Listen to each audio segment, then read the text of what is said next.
이 아침에 우리에게 새 생명, 새 호흡, 새 아침을 주셔서 다른 것을 선택하는 것이 아니라 하나님 앞에 나아오는 것을, 하나님의 말씀 앞에 겸손히 나아가는 것을 선택할 수 있도록 성령으로 인도하여 주시니 감사합니다. 하나님, 은혜로 어제 블레싱 40일 특별 기도를 시작하였습니다. 하나님, 마치는 시간까지 신실하게 인도하실 하나님을 의지하고 바라보니 하나님의 뜻대로 온전히 우리의 모든 것을 회복시키시고 이루시는 하나님의 역사를 경험하게 하여 주시옵소서. 하나님, 성령으로, 오직 성령으로만 이 시간 하나님의 뜻을 깨닫고 그 뜻대로 살아갈 수 있는 줄 믿습니다. 하나님께서 이 시간 하늘의 문을 여시고 우리의 심령마다, 우리의 모임 위에, 우리의 교회 위에 성령의 충만함으로 함께하여 주시옵소서. 하나님께서 함께하심을 믿사오며 살아계신 예수님의 이름으로 기도드렸습니다. 아멘. 할렐루야. 우리 하나님께 감사와 영광의 박수 올리겠습니다. 원래 새벽에 서로 인사 안 한다고 했는데 어제 담임 목사님 말씀하셨으니까 우리 좀 서로 이렇게 좀 부끄러우시면 살짝 보실까요? 우리 서로 좀 인사하실까요? 주님의 이름으로 사랑합니다. 축복합니다. 네, 감사합니다. 먼저 광고 하나 드리겠습니다. 어제부터 목요일까지 우리 인천지방의 부흥성회가 진행 중에 있는데요.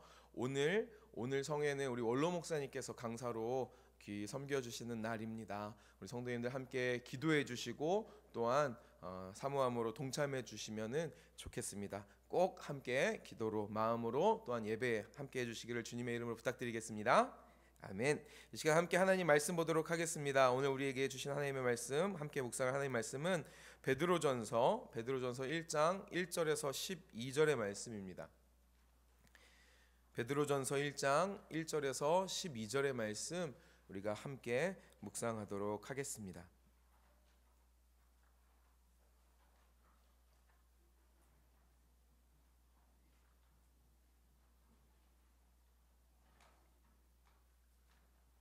네, 어제에 이어서 노트 다 가지고 계시죠? 네, 감사합니다. 우리 함께 다 찾으신 줄로 믿고 베드로전서 1장 1절에서 12절의 말씀 제가 한 절, 여러분이 한 절 교독하시도록 하겠습니다. 예수 그리스도의 사도 베드로는 본도, 갈라디아, 갑바도기와 아시아와 비두니아에 흩어진 나그네,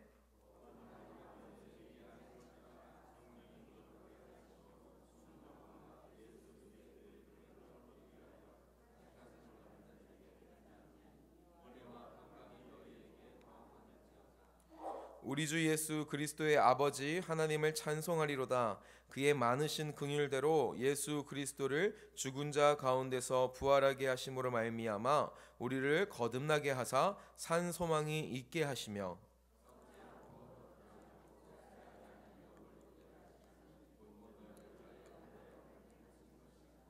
너희는 말세에 나타나기로 예비하신 구원을 얻기 위하여 믿음으로 말미암아 하나님의 능력으로 보호하심을 받았느니라.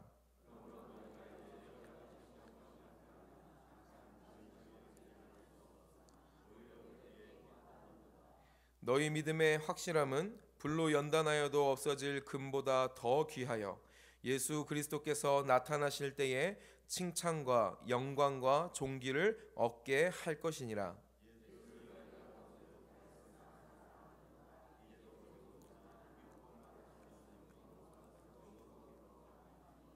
믿음의 결국 곧 영혼의 구원을 받음이라.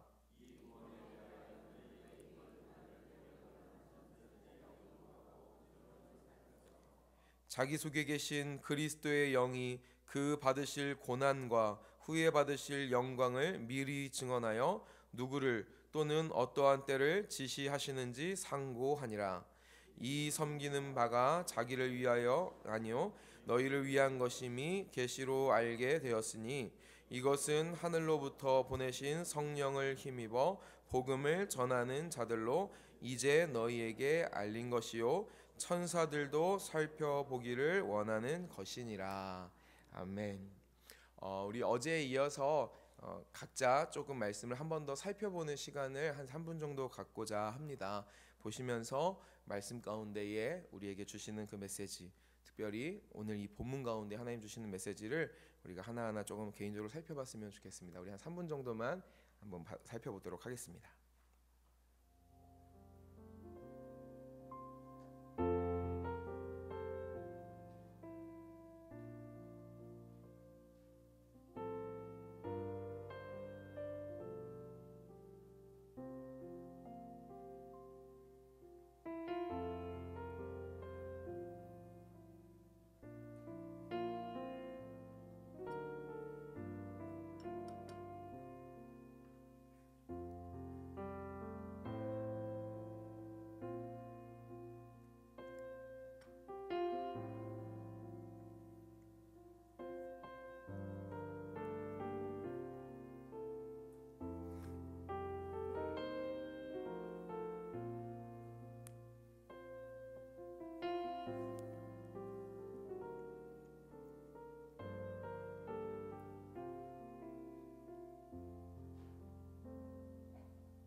시간이 조금 더 필요하시겠지만 우리 같이 함께 좀 본 것들 이야기 나누면서 또 저와 함께 이 말씀 살펴봤으면 좋겠습니다. 오늘 말씀 이 본문은 베드로전서를 시작하는 부분입니다. 베드로전서는 잘 아시는 것처럼 편지글이죠. 편지글입니다. 편지글이기 때문에 당연히 편지를 보내는 사람이 있고 받는 사람이 있을 겁니다. 오늘 이 베드로전서 1장 1절에서 이 12절의 말씀은 이 베드로전서 이 편지의 서론, 이 시작 머리말에 해당하는 부분이기 때문에 이와 같은 정보들을 우리에게 제공하고 있음을 우리가 알 수 있습니다. 누가 보냈고 누가 받았는지 다 발견하셨나요? 한번 우리 1절과 2절 한번 보겠습니다. 함께 읽겠습니다. 시작. 예수 그리스도의 사도 베드로는 본도, 갈라디아, 갑바도기아, 아시아와 비두니아에 흩어진 나그네 곧 하나님 아버지의 미리 아심을 따라 성령이 거룩하게 하심으로 순종함과 예수 그리스도의 핏부림을 얻기 위하여 택하심을 받은 자들에게 편지하노니 은혜와 평강이 너희에게 더욱 많을지어다. 아멘. 발신자는 누구라고 얘기하고 있죠? 사도 베드로라고 얘기하고 있습니다. 네, 잘 찾으신 겁니다. 그리고 이 편지를 받는 사람은 여러 가지 이 지역 본도, 갈라디아, 갑바도기아, 아시아와 비두니아, 특별히 이 소아시아 지역에 흩어져 있는 믿음의 사람들, 그들을 향하여서 흩어진 나그네라는 표현을 쓰면서 이 편지를 지금 보내고 있는 것이죠. 베드로가 이와 같은 믿음의 형제들에게 이 편지를 보낼 때에는 보내는 자와 받는 자가 있는 이 사이에 무엇이 있을까요? 이 편지를 보내는 목적이 있을 것입니다. 우리 같이 그 목적을 좀 살펴봤으면 좋겠는데요. 그 힌트가 6절에서 찾아볼 수가 있습니다. 한번 6절 같이 읽어볼까요? 시작. 그러므로 너희가 이제 여러 가지 시험으로 말미암아 잠깐 근심하게 오히려 크게 기뻐하는도다. 아멘.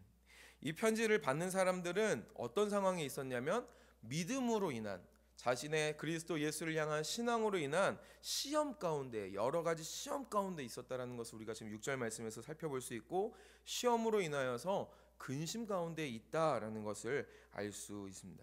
즉 베드로는 이와 같은 상황에 있는 소아시아에 있는 그 믿음의 형제들에게 그들을 위로하고 격려하기 위해서 이 편지를 보냈을 것이라고 우리가 말씀을 통해 볼 수 있는 것이죠.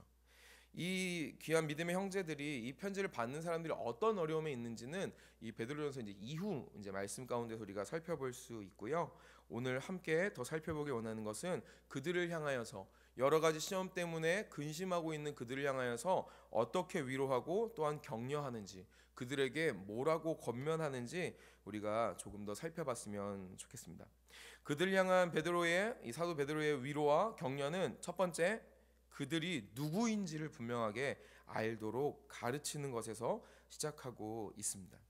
함께 읽은 말씀 1절과 2절에 보면 그들을 향하여서 이렇게 이야기합니다. 그 믿음의 형제들의 정체성이 무엇이냐면 하나님께서 미리 아시고 택하신 예수 그리스도의 구원 백성이며 흩어진 나그네다라고 설명하고 있다는 것이죠. 즉 지금 이 살아가는 이 삶이 여러 가지 시험으로 인하여서 근심이 있는 삶이지만 그 삶이 영원한 삶이 아니라 잠깐 지내는 나그네와 같은 삶을 지금 살고 있으며 그들이 나그네의 삶을 마치고 돌아갈 곳이 있다라는 것을 지금 이야기하고 있는 것이죠.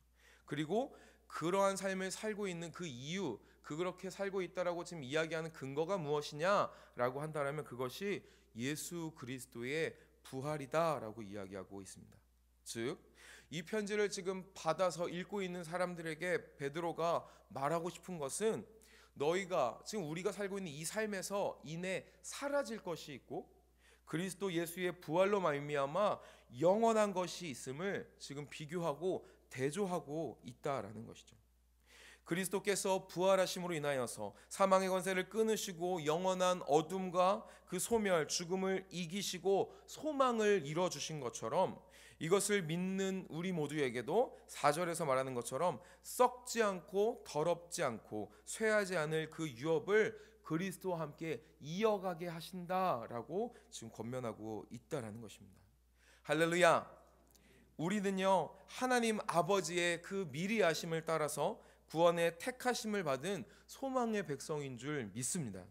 그렇기 때문에 6절에서 말하는 것처럼 우리의 인생 가운데 여러 가지 시험으로 말미암아 잠깐 근심할 수 있으나 그럴 수 있으나 오히려 크게 기뻐할 수 있는 줄 믿습니다. 그것이 이 편지를 받고 있는 이들과 그리고 여기에 있는 저와 여러분의 정체성, 우리의 존재에 대한 설명인 줄 믿습니다. 그렇다면 이와 같은 정체성을 가진 이들에게 지금 베드로는 어떠한 권면을 하고 있는지 한번 살펴볼까요? 5절을 함께 읽겠습니다. 5절입니다. 5절 함께 읽겠습니다. 시작. 너희는 말세에 나타내기로 예비하신 구원을 얻기 위하여 믿음으로 말미암아 하나님의 능력으로 보호하심을 받았느니라. 아멘. 말세에 나타나기로 예비하신, 우리에게 약속하신 구원이 있는데 그 구원을 우리가 마지막 날에 끝내 결국 성취하기 위해서, 그 구원을 얻기 위해서 우리에게 있어야 하는 것이 무엇이라고 권면합니까? 믿음이다라고 이야기하고 있다는 것이죠. 예비하신 그 약속하신 구원을 얻는 그때까지 믿음으로써 흔들리지 않고 서야만, 오직 믿음으로 말미암아 하나님의 능력으로 보호하심을 받으며 구원에 이른다라고 이야기하고 있는 것입니다. 우리도 그렇겠지만 지금 이 시대에 특별히 로마 제국의 그 지배하에 있던 사람들, 너의 주인이 누구냐라는 그 질문 앞에서 그들의 그 운명이 어쩌면 결정되는 그 위기 가운데 있었던 사람들은 당연히 예수님을 믿는 믿음 가운데에서 흔들릴 수밖에 없었을 것입니다. 오히려 믿음을 저버리고 이 세상을 선택하면, 그리고 이 세상을 다스리는 그 로마의 법을 따라가기만 하면 좋겠다, 그러면 내가 살 수 있지 않을까라는 유혹에 직면하여 있었을 것이라는 것이죠. 베드로는 이들에게 지금 무엇이라고 얘기합니까? 세상의 금은 불로 연달하면 없어지지만 이 세상의 부귀영화는 결국에는 사라질 것이지만 그보다 귀하고 귀한 무엇을 붙들라고 이야기하느냐면 믿음의 확실함을 붙들라고 지금 이야기하고 있다는 것입니다. 오직 이 믿음의 확실함이 주 예수 그리스도께서 다시 오시는 그날에 우리를 칭찬과 영광의 그 존귀를 얻도록 인도한다라고 강하게 권면하고 있다라는 것이죠. 우리에게 바라봐야 할 그 소망이 지금 무엇이라고 이야기하냐면 8절과 9절입니다. 제가 읽겠습니다. 예수를 너희가 보지 못하였으나 사랑하는도다. 이제도 보지 못하나 믿고 말할 수 없는 영광스러운 즐거움으로 기뻐하니 믿음의 결국 곧 영혼의 구원을 받음이라. 아멘. 함께 말씀 읽으면서 아마 이 구절에 강하게 별표 치셨을 것 같아요. 저 역시도 그랬거든요. 우리가 이 세상에서 다른 것을 바라보는 것이 아니라 이 세상의 유혹을 저버리고 이 세상 낙을 포기할지라도 우리가 끝내 얻기를 원하는 것, 우리의 유일한 소망되는 것, 우리의 산소망되는 것 무엇이라고 이야기하냐면 우리가 지금 가지고 있는 그 믿음의 결국 믿음의 열매인 우리 영혼의 구원, 바로 그것이라고 지금 이야기하고 있다는 것이죠. 그 영혼의 구원과 우리는 어떠한 것도 바꿀 수 없다라고 이야기하는 줄 믿습니다. 하나님 나라에서 영원히 누리게 될 우리 영혼의 구원을 세상 무엇과도 바꾸지 않는 저와 여러분, 우리 동강의 믿음의 가족이 되시기를 예수님의 이름으로 축원합니다. 한 말씀을 우리 정리하도록 하겠습니다. 이 말씀을 지금 받아들고 있는 사람들의 우리가 그 상황을 잠깐 살펴봤습니다. 로마 제국의 그 압제 가운데에 그리스도 예수를 믿는 믿음 때문에 받는 핍박 가운데에서 힘겨워하는 이들, 그 시험 가운데에서 근심하고 고민하고 있는 이들에게 지금 바울은 믿음의 권면을 하고 있는 것이죠. 오늘을 살고 있는 우리 역시도 똑같진 않지만 분명히 시험 가운데 있고 근심 가운데 있습니다. 이 세상에 발을 딛고 살아가기 때문에 우리는 어려움 가운데 있을 수밖에 없다는 것이죠. 왜냐하면 믿는 저와 여러분은 천국의 법칙으로 이 땅을 살아가는 하나님 나라의 백성이기 때문인 줄 믿습니다. 그 이유로 인하여서 우리의 삶은 어쩔 수 없이 시험이 있고 그로 인한 근심이 있을 것입니다. 세상의 법칙과 하늘의 법칙은 같을 수 없기 때문인 것이죠. 베드로전서의 이 수신자들처럼 생명의 위협을 받거나 삶의 위기가 찾아오는 그러한 유혹, 그러한 근심은 아닐지라도 그럼에도 불구하고 우리의 눈에 보이지 않은 채 우리의 삶에 스며 있는 세상의 습성과 유혹은 우리에게 늘 위기로 다가온다라는 것입니다. 그렇기 때문에 이 말씀 가운데 오늘 베드로가 이야기하는 것처럼 첫째, 우리는 우리가 누구인지 잊지 않고 깨달아야 하는 줄 믿습니다. 우리는 이 세상에 나그네요. 특별히 하나님 아버지의 미리 아심을 따라 구원의 택하심을 받은 나그네라는 사실을 잊지 말아야 합니다. 그리고 그리스도의 생명의 유업을 이어받은 사람이라는 것을 기억해야 하는 줄 믿습니다. 오직 그 믿음으로만 하나님의 약속을 이룰 수 있다라는 것을 우리의 오늘의 삶에, 매일의 삶에 새겨야 할 줄 믿습니다. 그리고 그것을 잊지 않고 기억하고 살아내기 위해 우리가 매일같이 노력해야 하는 것이 무엇입니까? 하나님의 말씀, 하나님 앞에 드리는 기도, 우리의 신앙의 생활로서 부단히 애쓰고 노력해야 한다라는 것이죠. 우리의 이 40일의 믿음의 여정이 우리의 믿음의 결국을, 그 열매를 이루는 그것으로 인도할 줄 믿습니다. 우리가 그 애씀과 노력함과 훈련함이 우리를 하나님의 나라로 인도할 줄 믿습니다. 우리의 영혼의 구원이요, 우리의 실제 하루하루의 삶과 동떨어질 수 없습니다. 매일을 믿음의 삶으로 채워가는 이에게 마지막 때에 우리 사랑하는 주님 약속하신 것처럼 다시 주님 오시는 그때에 우리의 영혼의 구원으로서, 그 선물로서 주어지는 줄 믿습니다. 오늘도 믿음으로 하나님의 말씀을 쫓으며 천국 백성답게 살아가는 우리 모두가 되기를 우리의 구주 예수님의 이름으로 간절히 소망합니다. 그와 같이 살아가는 우리 모두가 될 줄 믿습니다. 성령께서 인도하여 주실 줄 믿습니다. 아멘. 우리 함께 기도하도록 하겠습니다.